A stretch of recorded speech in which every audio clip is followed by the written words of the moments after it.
Vamos a hablar con Pilar Vera, que es la presidenta de la Asociación de Víctimas del Vuelo JK 5022. Señora Vera, ¿qué tal? Buenos días. Buenos días.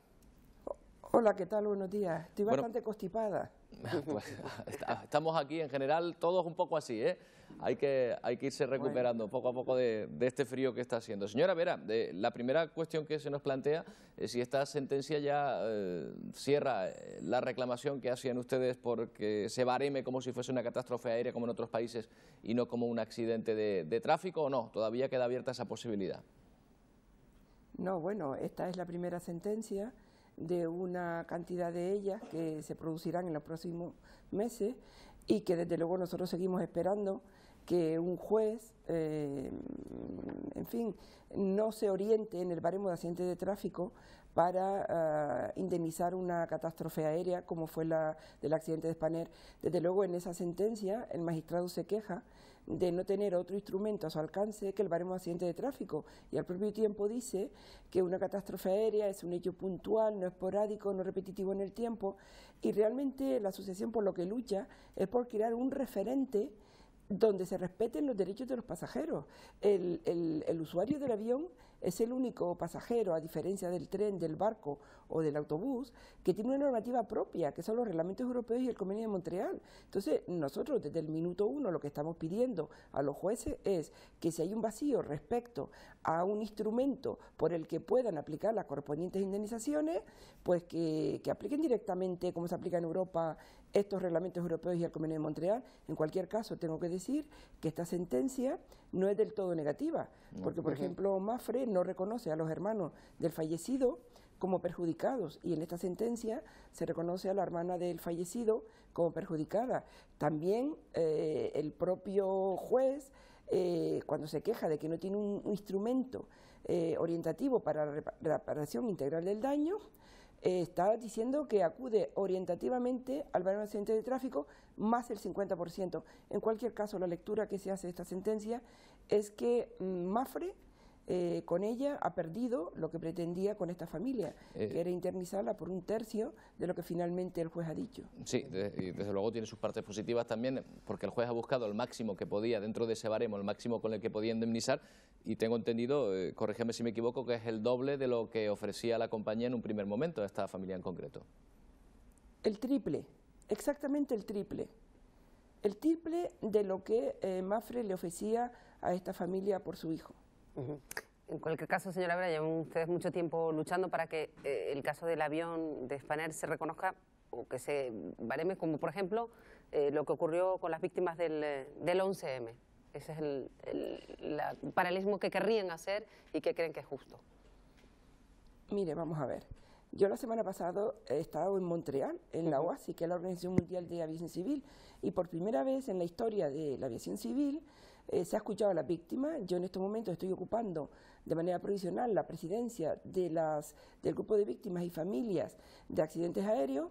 Intervine el día 5 en una jornada especial que se hizo para víctimas, y desde luego no creían lo que yo estaba contando en aquel momento, porque desde luego con los recientes casos aéreos, el avión de Taiwán, los dos Malasia, en fin, desde luego España, es tremendo que 6 años más tarde del accidente de Spanair, pues aquí haya este vacío respecto al tema de las indemnizaciones. Nosotros cuando hablamos del 11M hablamos simplemente de la catástrofe con víctimas múltiples. Son dos hechos completamente diferentes y lo que decimos es que una catástrofe, que es un hecho puntual, que no se repite, que es singular, nosotros lo que decimos es que en España hay doctrina reiterada, doctrina jurisprudencial reiterada, respecto a que una catástrofe, precisamente por la magnitud que tiene que tener una consideración diferente a lo que es un accidente de coche, con todos los respetos. Y desde luego, si la asociación permite y no lucha para que el accidente de Spanair no se respete los derechos de los pasajeros, pues desde luego no habremos conseguido nada. Y lo que tenemos que decir también es que, como siempre, como hicimos ya con el plan de asistencia a víctimas yendo a Europa para que el gobierno de España lo hiciera, pues también tendremos que acudir fuera de España al Tribunal Superior de Justicia Europeo para que les dé un instrumento a los jueces por el cual no tengan que acudir al baremo de accidentes de tráfico para reparar el daño integral que se produce en un accidente aéreo. Nosotros, desde luego, lo que pensamos y lo que decimos es que es muy triste que a las familias las condenen en un juzgado mercantil a pelear contra Mapfre, y que aquí al final el mensaje que queremos decir, que es que los pasajeros del vuelo JK 5022 tenían unos derechos y la familia estamos peleando porque esos derechos se respeten, que al final es el mensaje que la asociación quiere trasladar, y que el referente que se consiga ya va a ser que los próximos de la lista en España pues no se tengan que ver como nos hemos visto nosotros, incluso socialmente, para unos padres, tener que acudir, en fin, para que le reparen, porque así es como estipula la póliza de 1.500 millones de dólares que tenía Spanair con Mapfre, pues la verdad que es bastante triste. Claro, porque además llevan tanto tiempo todas estas familias luchando porque se reconozcan esos derechos por los que piden. Esta sentencia, señora Vera, ¿qué implica para el resto de familias? Porque esto es el caso de una familia en particular que ha logrado pues esa cantidad que no es desdeñable, pero desde luego nada que ver con lo que se pedía. ¿Cómo marca esto el resto de casos? ¿Son independientes? ¿Cómo va la cuestión? Sí, fíjese el galimatías o el caos que hay también aquí con un accidente aéreo, que esta es la primera, yo calculo que 30 o más sentencias habrá, y que dependiendo del abogado que haya tenido la familia, dependiendo del juez que le toque, dependiendo del sitio donde haya puesto la demanda, pues aquí se va a dar la circunstancia de que, y nosotros esperamos desde luego que haya un juez valiente que se tire a la piscina y que aplique realmente lo que nosotros estamos pidiendo, que es la aplicación de los reglamentos europeos y el Convenio de Montreal. Nosotros esperamos que esta sentencia, no todo es negativo en ella, ni muchísimo menos, como hemos dicho, pero nosotros esperamos que de un colectivo grande que hay ahí de 31 víctimas, pues que el juez vaya un poquito más adelante y en fin, y le dé la razón a la víctima. Desde luego no puede ser que la víctima de Spanair, desde el minuto 1 que ocurre esta desgracia, la justicia se ha puesto de espaldas, pero con todo y con eso confiamos de que algún juez, en fin, haga lo que tiene que hacer y que por lo menos le dé un poco de paz a estas familias y que en fin, que les evite seguir sufriendo moral, socialmente y humanamente con todas estas reclamaciones en un juzgado mercantil. ¿Sabe usted, señora Vera, si los afectados, los destinatarios de esta primera sentencia piensan recurrir o no?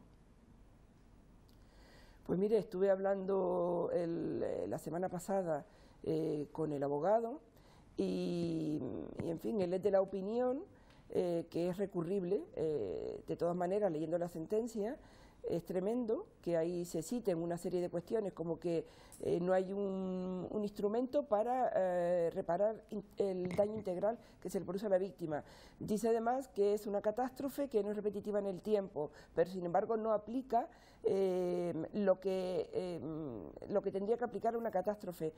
En fin, dice una serie de cuestiones que es recurrible, pero piensen ustedes que la familia llevamos más de 6 años en una lucha infernal por lograr justicia y verdad, y que esto, para los padres sobre todo, con la pérdida de los hijos, tiene que tener un fin. Si no será esta familia, serán las siguientes, pero desde luego alguna de ellas va a llegar al Tribunal Superior de Justicia en Europa para que se aplique en España lo mismo que aplicaría cualquier tribunal en cualquier país europeo respecto a una víctima de accidente aéreo. Claro, precisamente de eso le iba a preguntar, para que la gente se haga una idea, señora Vera, usted que controla absolutamente todos los datos. ¿Qué pasa en otros países europeos si esto ocurriera o si esto ya ha sucedido, que se le ha abonado a una familia en caso de accidente aéreo? En esta semana pasada que he dicho que estaba en Montreal, hemos ido una serie de asociaciones y entre ellas ha estado la de la Asociación Alemana del Air France 447. Sí. Hay una buena cantidad de familias de este accidente, que recuerdo que fue en junio del 2009, que frente a la familia de Spanair, que se le dio un anticipo de 25.000 euros, pues a esta familia el anticipo fue de 1 millón de euros. Cuando se celebre el juicio, porque Francia será por todas las tragedias aéreas que ha tenido, sí que suele celebrar juicios, pues no habrá probablemente ninguna víctima en el banquillo. Claro. Estará el Estado frente al fabricante del avión, la compañía aérea, y probablemente alguien de la Administración de la Aviación Civil. Desde luego, en Europa, que también la asociación pertenece a la Red Europea de Víctimas o Catástrofes, de la que soy vicepresidenta, Desde luego en Europa los accidentes aéreos ni muchísimo menos se tratan como España. Hay un punto de partida completamente diferente, que de lo que se trata es de proteger a la víctima de verdad, tanto a nivel social como a nivel judicial, como a nivel administración, a todos los niveles. ¿Y los plazos, señora Vera, son los mismos? Porque 7 años casi que vamos a hacer ya de ese accidente y todavía pues viviendo esta situación, que debe ser también de enorme desgaste, como usted ha dicho, para la familia, llama la atención. 7 años después, esto es habitual en otros países europeos, allí se consigue dar más celeridad a estos procesos. Sí, estoy hablando de Francia, que ha tenido bastantes más accidentes aéreos que España, y desde luego lo que hacen desde el minuto 1 es darles este anticipo, subrogarse la posición de las víctimas y ser el fiscal el que lleva toda la investigación y el que finalmente libera a las familias, a las víctimas, de estar con el calvario que nosotros llevamos desde hace casi 7 años. Esto ocurre en Francia y desde luego en la mayoría de los países europeos, como es Alemania o como es Holanda, el tratamiento que se le da es completamente diferente. Hay otra cultura respecto a las víctimas de accidentes aéreos. Y tengo que decir una cosa, como canaria, como presidenta de la asociación, tal vez tenemos un compromiso moral doble, porque las Islas Canarias, el transporte aéreo es fundamental para la vida de los canarios. Y también esta lucha se ve, digamos, doblemente asumida, porque nosotros lo que queremos es que los canarios, precisamente por el transporte como medio principal de salir de las islas, pues que quede ese referente para que nadie más tenga que volver a pasar por esto. Pues señora Vera, volveremos a hablar de este asunto a medida que se sigan produciendo noticias. Gracias por habernos atendido una vez más. Buenos días. Gracias, buenos días. Muchísimas gracias a ustedes, buenos días.